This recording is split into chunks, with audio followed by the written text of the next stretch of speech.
అక్రమాస్తుల కేసులో అరెస్ట్ అయిన డీఎస్పీ భీమ్రెడ్డి చెంచల్గూడకు తరలించారు. భీమ్రెడ్డి అక్రమార్జన బినామీలపై కీలకంగా మారింది. ఈ డైరీ మే నెలలో చార్ధామ్ యాత్రకు వెళ్లాడు భీమ్రెడ్డి. ఎందుకైనా మంచిదని ముందుగానే బినామీల లిస్ట్ ను డైరీలో రాసిపెట్టాడు భీమ్రెడ్డి. ఎక్కడెక్కడ ఎంత ఆస్తి ఎవరి పేరుపై ఉందో డైరీలో క్లియర్ కట్ గా రాసుకున్నాడు. డైరీలో వాచ్మెన్ తో పాటు ఒక హోంగార్డ్ పేరు కూడా కనిపిస్తోంది. డైరీలో రాసిన ఆస్తులు బినామీలపై ఏసీబీ దర్యాప్తు కొనసాగబోతోంది. ప్రత్యేకించి కర్ణాటకలో 44 ఎకరాల అక్రమార్జనపై స్పెషల్ ఇన్వెస్టిగేషన్ జరుగుతోంది. 200 కోట్లకు పైగా అక్రమాస్తుల కేసులో ఇవాళ ఉదయం అదుపులోకి తీసుకున్నారు పోలీసులు. వెంటనే ఉస్మానియా హాస్పిటల్ కు తరలించి వైద్య పరీక్షలు చేయించారు. ఆ తర్వాత మెజిస్ట్రేట్ ఇచ్చిన 14 రోజుల రిమాండ్తో చెంచల్గూడకు తరలించారు. వాస్తవానికి తనిఖీలు జరిపిన తొలి రోజే భీమ్రెడ్డిని అరెస్ట్ చేసిన అస్వస్థత కారణంగా ఆయన్ను ఆసుపత్రికి పంపించారు. అయితే భీమ్రెడ్డికి కావాలని రిలాక్సేషన్ ఇచ్చారన్న అపవాదు తరువాత ఏసీబీ ఇవాళ మరోసారి సిటీ న్యూరో ఆసుపత్రికి తీసుకువెళ్ళింది. అక్కడి నుంచి ఆయన ఉస్మానియాకి తరలించి హెల్త్ పై క్లారిటీ తీసుకున్నారు. అంతా బాగుందని నిర్ధారించుకున్న తరువాతే మెజిస్ట్రేట్ ముందుకు తీసుకువెళ్లారు.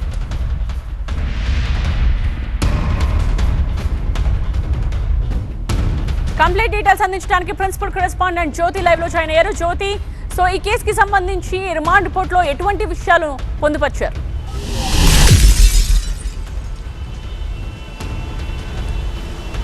నేత్ర, ఆదాయానికి మించినటువంటి ఆస్తుల కేసుకు సంబంధించి భీమ్రెడ్డి సంబంధించినటువంటి రాసుకున్నటువంటి డైరీ ఇప్పుడు చాలా కీలకంగా మారింది.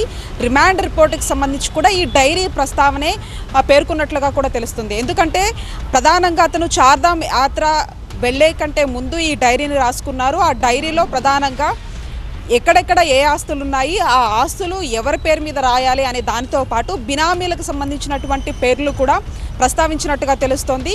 దీనికి సంబంధించి ఆ డైరీ ఆధారంగానే ఇప్పుడు ఏసీబీ అధికారుల ఇన్వెస్టిగేషన్ కొనసాగబోతుందని చెప్పుకోవచ్చు. ప్రస్తుతం మనం నాంపల్లి ఏసీబీ కార్యాలయం దగ్గర ఉన్నాము. ఈరోజు ఉదయం మెజిస్ట్రేట్ ముందు భీమ్రెడ్డిని హాజరుపరిచిన తర్వాత అతని చెంచల్గూడ జైలుకి తరలించారు.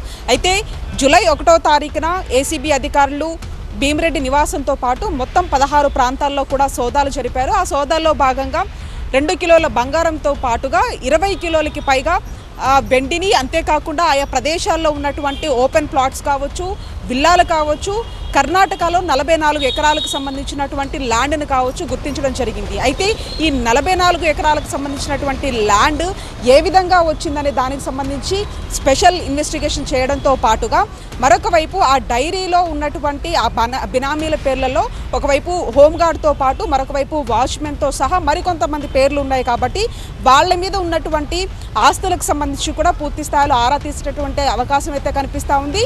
అయితే ప్రధానంగా ఇప్పటివరకు కూడా బహిరంగ మార్కెట్లో దాదాపు 200కు పైగా కోట్ల వరకు కూడా ఈ అక్రమ సంపాదన ఉన్నటువంటి నేపథ్యంలో ఇంకా ఈ యొక్క ఆస్తులకు సంబంధించి పెరిగేటటువంటి అవకాశం ఉంది అనేది ఒకవైపు ఏసీబీ అధికారులు భావిస్తున్నారు. అందులో భాగంగానే ఇప్పుడు ఈ డైరీ మాత్రం చాలా కీలకంగా మారింది.